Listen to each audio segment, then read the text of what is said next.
오늘 우리가 함께 읽은 사도행전 9장의 이야기는 기독교의 역사에 아주 잘 알려진 이야기입니다. 오늘 주보를 보시면 주보 앞면에 같은 화가의 바울의 회심에 관한 두 가지 작품을 실었습니다. 까라바치오라는 화가가 그린 바울의 회심에 대한 이야기인데 1600년부터 1601년까지 두 개의 그림을 그렸습니다. 당시 그림 그리는 화풍에 맞게 누군가가 의뢰를 하고 그 의뢰에 맡겨서 그림을 그린 것인데요. 왼쪽의 그림을 먼저 그렸는데 그림을 의뢰한 사람이 너무 복잡하다, 너무 정신없다 이렇게 얘기해서 그 옆에 간략하게 그림을 그려서 누가 봐도 명확하게 바울이 나오도록 그림을 그렸습니다. 그런데 우리가 오늘 읽은 성경의 말씀을 보면 사울이 경험했던 그 상황은 앞에 그림이 오히려 더 맞고 오히려 이보다 더 정신없는 상황이 아니었을까 생각해 봅니다. 사도행전의 다양한 표현으로는 빛을 보았다 하기도 하고 음성을 들었다고도 말을 하는데 초자연적인 현상 앞에서 사람들이 정리되고 정돈되기란 거의 불가능에 가깝기 때문에 그런 것입니다. 이 그림에 묘사된 이 상황은 기독교에서는 가장 유명한 상황이고 기독교의 역사에서는 전환점과 같은 상황이라 말할 수 있습니다. 사실 성경에는 말이라는 표현이 나와 있지는 않지만 오늘 그림에 따라서 바울이 말에 떨어진 그 상황에서 이 장면 이후로 초기 기독교와 유대교는 혼란에 빠졌습니다. 떨어진 사람은 바울이지만 떨어진 바울보다 당시의 유대교와 초대 기독교가 더 말에서 떨어진 듯이 더 큰 혼란을 겪었기 때문입니다. 의도하지 않게 바울은 그 혼란의 중심에 섰습니다. 6월 한 달 동안은 우리가 바울에 대한 이야기를 진행해 보려고 하는데요. 오늘은 바울의 신학이 무엇이었는가, 바울이 무엇 때문에 그 혼란의 중심에 섰는가를 설명하고 다음 주일부터는 4주 동안 바울의 선교 여행 이야기들을 한 주 한 주 짚어나가 보도록 하겠습니다. 신약 성경의 바울에 대한 이야기는 보통 이 내러티브라고 생각되는 이야기들은 사도행전에 보통 나와 있고 바울의 글들은 사도행전 이후에 지속적으로 아주 많이 10개 이상의 글들이 기록되어 있습니다. 바울은 자신의 편지를 쓰면서는 구구절절 자신의 이야기를 하나하나 설명하고 있지는 않지만 행간에 드러난 요소들을 살펴보면 바울이 쉽지 않은 시절들을 보냈다는 것을 알 수 있습니다. 바울이 자기 자신에 대해서 이야기하는 부분들은 오히려 사도행전과 딱 겹쳐지지 않고 오히려 다른 부분들도 많이 발견할 수 있는데 오늘 성경에 나와 있는 것처럼 사울이 바울이 되는 장면은 무척 극적인 상황이지만 이후의 상황은 극적인 상황이라기보다는 오히려 처절한 삶의 과정들을 지냈다는 것을 볼 수 있습니다. 지금이야 바울이 아주 위대한 사도 그리고 기독교의 재창시자, 기독교 예수님을 올바로 해석해낸 최고의 사람으로 이야기를 듣지만 바울이 활동했던 당시에는 바울은 혼란을 일으키는 사람뿐이었고 당시에는 굉장히 무시당했던 사람이었다는 것입니다. 그리고 그 혼란으로 인해서 기독교, 유대교 모두 다 이 바울을 외면했던 것을 볼 수 있습니다. 누가 그런 상황을 좋아하겠습니까? 바울이라도 그런 상황을 초래하려는 의도는 없었던 것 같습니다. 과거의 경우에는요, 지금보다 사람들이 훨씬 더 보수적이었고 변화를 싫어했다 여겨집니다. 낯설다는 말 있지 않습니까? 이것이 근대를 살아가는 사람의 표징과 같은 말입니다. 근대 이전에는 새로운 단어들조차 별로 없었어요. 우리가 흔히 말하는 큰 혁명들이라고 얘기하는 프랑스 혁명과 산업혁명, 이 이후로 우리가 알고 있는 대부분의 용어들이 하나씩 생겨나기 시작했습니다. 그 이전 몇천 년 동안은요, 새로운 단어들조차 몇 개 만들어지지 않았습니다. 사람들은 오래된 것을 숭상했고 변화를 싫어했고 안정을 원했습니다. 바울 얘기를 했는데 바울도 혼란을 원하는 사람이 아니었습니다. 바울이 기독교를 그렇게 싫어했던 이유 중에 하나는 기독교가 혼란, 변화를 어떻게 보면 기존 체제의 안정을 위협하는 요소로 자리 잡았기 때문입니다. 그 질서를 무너뜨리는 게 싫어서 바울이 그렇게 기독교를 싫어했었는데 바울이 어찌 혼란을 초래하고 그런 일을 좋아했겠습니까? 그런데 바울은 의도하지 않게 사도행전 중반 지점에서 어디를 가든지 소란을 일으키는 사람, 천하를 혼란시키는 사람이다 이야기를 들읍니다. 그리고 이것은 예루살렘에 갔을 때도 마찬가지였습니다. 오늘 설교의 제목을 바울과 선물이라 이렇게 이름을 지었는데, 이것은 뭐 최근에 번역된 책 한 권의 제목을 제가 예로 들어서 빗대서 오늘 설교 말씀의 제목을 정했습니다. 바울 스스로가 하나님께 선물을 받았다고 생각했는데 이 선물을 받아들이는 과정이 혼란을 야기시킨 것입니다. 다른 사람들과 바울이 선물에 대한 생각 자체를 약간 다르게 생각했다는 것입니다. 오늘 제가 처음 예배의 부름에서 읽었는데 에베소서의 말씀에 이런 구절이 있습니다. 너희는 그 은혜에 의하여 믿음으로 말미암아 구원을 받았으니 이것이 너희에게서 난 것이 아니요 하나님의 선물이다, 이렇게 이야기합니다. 이후로도 바울은 공공연하게 하나님께서 선물로 우리에게 구원을 주셨다 이야기합니다. 그런데 선물을 받았는데 이 선물이 작은 선물이 아니에요. 어마어마하게 큰 선물을 받았다 스스로 느끼는 것입니다. 그런데 이 선물이라는 말이 단순하게 사용되는 것이 아니라 바울의 정체성을 흔들었던 것입니다. 무엇 때문일까요? 신약 성경에서는요, 이 선물이라는 말이 은혜라는 말과 거의 비슷하게 사용되는 지점들이 많습니다. 그래서 종교개혁 때 마틴 루터가 종교개혁의 세 가지 기치로 걸었던 오직 믿음으로, 오직 성경으로, 오직 은혜로라고 이야기했는데, 오직 은혜라는 말에 오직 선물로라고 생각하면 오히려 더 이해가 잘 됩니다. 자기 자신이 했던 많은 것들이 아니라 하나님이 주신 선물로 우리가 구원을 얻는다 생각하는 것입니다. 이 선물이라는 말이 은혜보다 훨씬 더 잘 우리에게 다가오기 때문입니다. 설해마을에 가보면 십자가를 가지고 만들어가지고 장사하는 가게가 하나 있어요. 선물이라는 이름을 가진 가게입니다. 제가 책도 하나 이렇게 가져왔는데 이 책을 만든 사람이 설해마을에 선물이라는 이름의 가게를 만들었어요. 그리고 십자가를 여러 가지 형태로 만들어서 팔고 있습니다. 그런데 이 사람이 선물이라는 글을 쓰면서 제일 많이 쓰는 것이 바울의 이야기를 십자가, 나무에다도 기록하고 뭐 종이에다도 쓰고 여러 가지 방식으로 기록하고 있는데, 저는 이 가게를 만들고 십자가를 만드는 사람이 정말 바울의 마음을 잘 이해한 것 같다. 그리고 이름을 참 잘 지었다 생각이 들었습니다.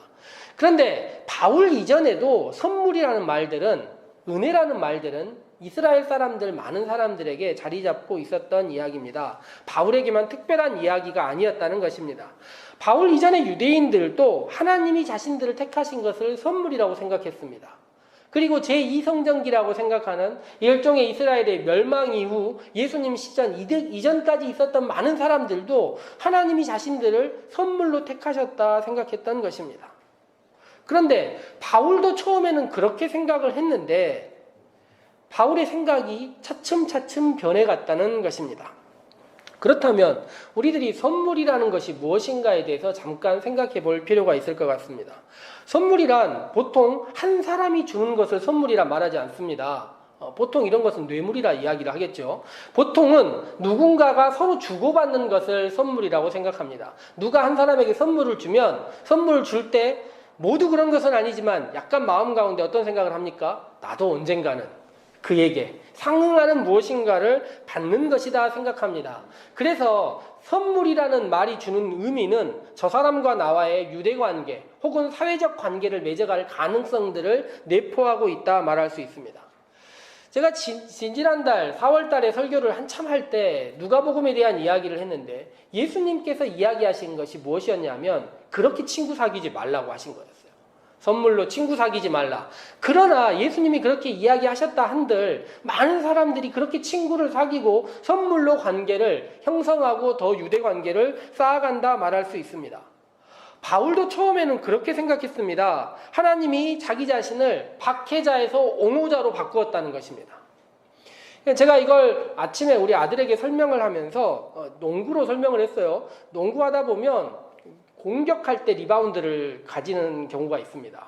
이 공격할 때 공격 리바운드라고 하는데 이것은 자기 팀의 마이너스 2가 되는 것을 공격 리바운드를 받아서 패스를 해서 슛을 넣으면 플러스 2가 되는 거예요. 즉 4점이 플러스가 되는 효과를 가져온다고 말할 수 있습니다. 바둑도 보면 선수 끝내기라는 것이 있는데 이걸 잘하면 바둑에서 집들이 계속 늘어나는 경우를 볼 수 있게 된다는 것입니다. 이와 마찬가지로 바울이 처음에 하나님께 자기가 선물을 받았다 생각했을 때 어떤 생각했냐면 나는 박해자였어. 그런데 하나님이 나를 바꿔서 옹호자로 바꾸면 하나님 입장에서 되게 어떻게 되는 것입니까? 되게 좋은 걸로 생각을 한 거예요. 내가 마이너스 되는 사람이 아니라 플러스로 바꿔드리니 얼마나 좋을 것인가 하고 생각했습니다. 그런데 이렇게만 계속 생각했다면 바울은 혼란을 일으키는 사람이 아니었을 것입니다. 회심 이후로 바울은 자기 자신을 돌아보고 내가 이렇게 하나님께 도움이 되는 사람, 선물을 받은 사람으로서 그에 합당한 가치로 살아가는 사람이라고 생각하고 살고 있었는데 바울의 생각이 하나하나 변하기 시작한 것입니다. 대표적으로 변한 것이 어디라 생각하냐면 안디옥이라는 장소입니다. 우리는 다음 주에 이 안디옥에 대해서 함께 읽을 것인데요.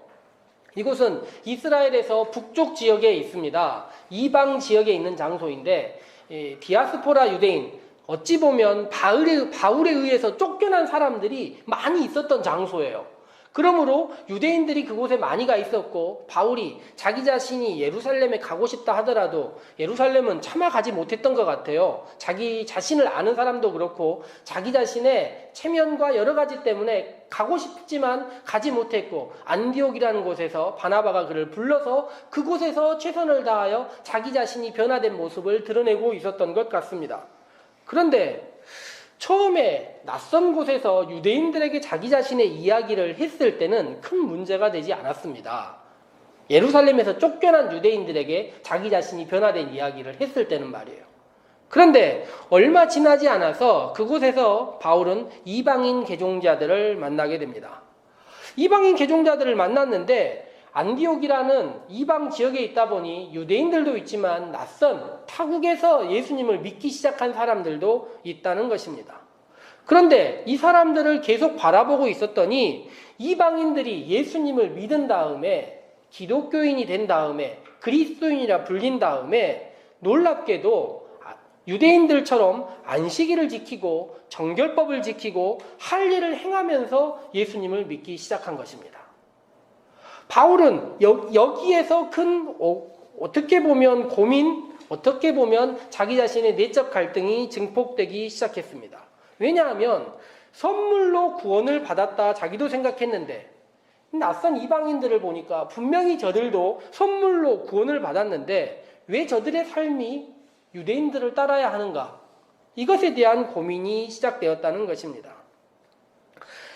그렇다면 바울이 받았던 선물, 그런 고민을 통해서 바울은 어떻게 자기 자신을 자기가 무슨 선물을 받았다고 생각하게 되었을까요? 그 고민 과정 가운데 바울이 받은 선물이 이후로 바울을 흔들게 되고 유대인들을 흔들게 되고 기독교인들을 흔들게 됩니다. 제가 말했던 책에는 여러 가지 이야기들로 이 설명들이 나와 있는데 간단하게 서너 가지를 이야기하자면 바울이 받은 선물이라는 것이 이런 것입니다. 바울은 자기 자신이 받은 선물이 너무 거대한 것이라고 생각했어요. 우리가 서로 주고받을 수 있을 정도로 큰 것이 아니에요. 우리가 어떤 작은 것들을 받으면 이것에 대해서 상응하는 선물을 줄 수 있지만 당시 황제들은 말이에요. 사람들에게 선물을 줄 때 감히 다른 사람들이 선물을 받고 황제에게 선물을 줄 수 없을 정도로 큰 선물을 해버렸어요. 그런데 바울이 볼 때 하나님이 자기 자신들에게 주신 선물이 일반 사람들이 상상할 수 없는 선물을 주셨다는 거예요. 조금 이따 이야기하겠지만 구약 성경에서 아브라함도 비슷한 생각을 갖고 있었습니다. 어쨌든 바울은 너무 큰 선물을 받았어요. 그렇기 때문에 이 선물은 감히 상호간에 서로 주고받을 수 없는 선물이었습니다. 두 번째, 하나님께서 주신 선물은 늘 선한 목적을 가지고 있더라는 거예요. 사람들은 선물을 주고받을 때 목적이 불순할 수 있지 않습니까? 그런데 하나님의 선물은 늘 선하시고 늘 우리 입장에서도 생각하시는 귀한 선물이라는 것을 알게 되었습니다. 그리고 바울이 볼 때 하나님이 주신 선물에 가장 놀라운 두 가지 점이 남아있는데 첫 번째는 우리가 예상하지 않을 때 주셨다는 거예요. 바울이 생각하지 못하는 예상치 않은 지점에 우리가 생각할 때보다 더 빨리 주셨다는 것이고 바울은 추후에 이 개념을 예정이라는 말로 바꿔갑니다. 우리가 생각하기 전에 우리가 태어나기도 전에 우리를 만들기도 전에 하나님이 미리 생각하실 정도로 하나님이 미리 우리에게 선물을 주셨다는 것이고 그리고 이 마지막 절정이 무엇이냐면 바울의 사상의 핵심이 이것입니다. 누구나에게 최고이면서 각자에게도 최고의 선물이라는 것입니다. 모든 사람에게 최고를 주셨는데 이것이 각자의 최고의 선물이라는 거예요. 상호적으로도 모든 사람에게 줬기 때문에 옆에 사람을 봐도 최고고 나를 봐도 최고고 옆에 사람 모든 사람이 최고라는 것입니다. 그러니 선물을 받은 모든 사람이 최선의 것을 받았는데 자기 자신을 바꿀 이유가 하나도 없다 생각하는 것입니다.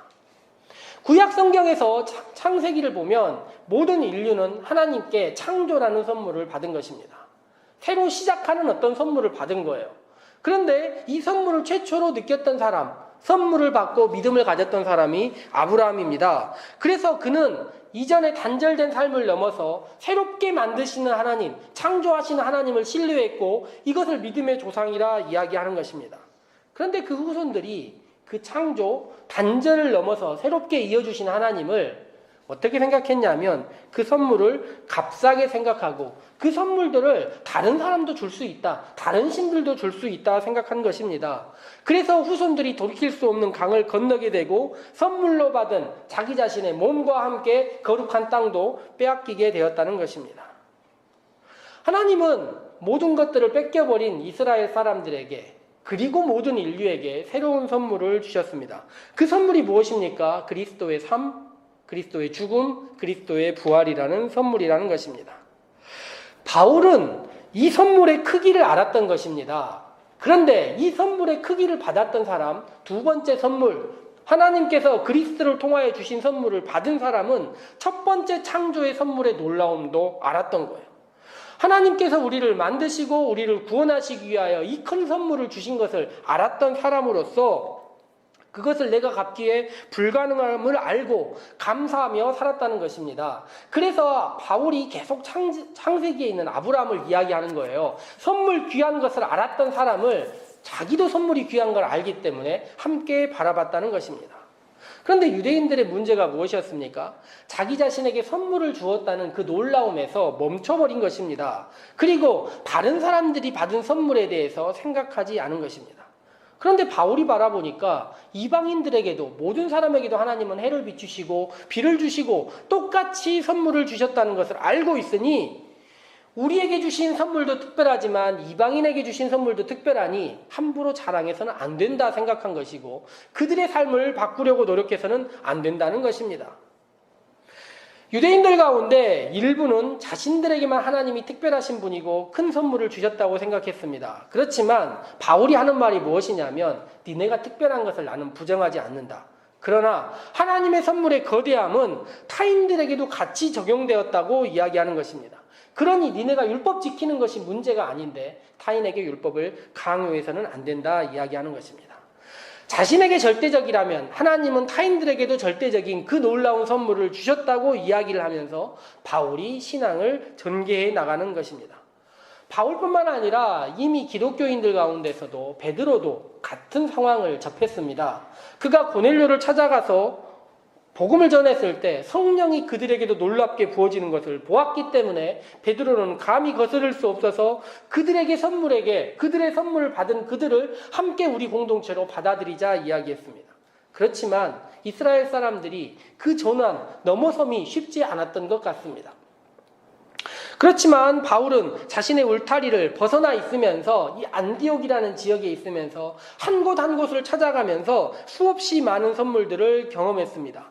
그리고 하나님이 나같이 박해하는 사람도 택하셨다면 민족과 신분과 지식과 덕과 모든 것을 넘어서 선물과 은혜를 모든 사람에 주실 것이라는 것을 알았다는 것입니다. 하나님의 선물의 놀라움은 선물의 크기와 내용과 전해지는 사람과 전달 방식 모든 것들에 있다는 것입니다. 이렇게 하여 선물의 크기, 내용, 전달 방식, 사람, 전달해주는 사람 모두가 각자가 다르게 받아들이기 때문에 그것에 대해서 강요할 수 없는 것이고 그 선물에 대해서 다른 사람이 잣대를 댈 수 없다. 이것이 바울이 깨달은 것이라는 것입니다. 그리하여 바울은 혼란의 중심에 서게 되고 특별하다 말하지 않고 모두 특별하다 이야기함으로써 외면당하게 된 것입니다. 기독교는 개혁의 시절들마다 이 은혜, 이 선물들을 항상 떠올린 것입니다. 그래서 다시 개혁할 수 있게 된 거예요.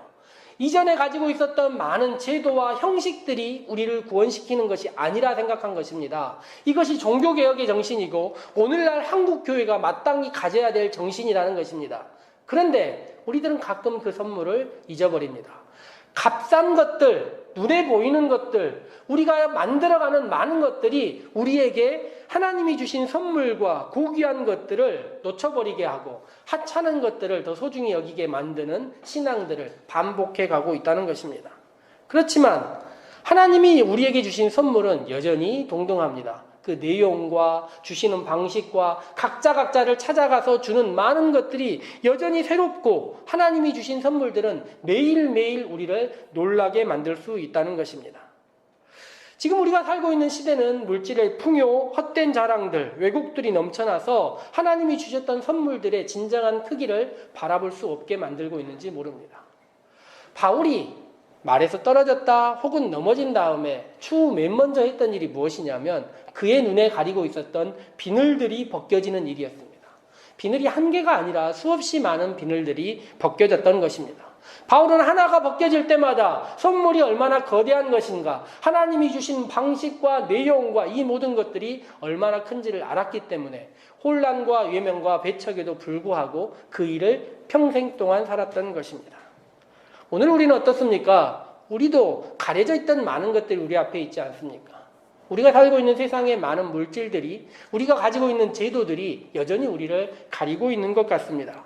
그렇지만 생각해 보십시오. 하나님은 각자에게 다른 사람과 비교할 수 없는 엄청난 선물을 주셨습니다. 그런데 그 하나님께서 우리에게 원하시는 것이 무엇입니까?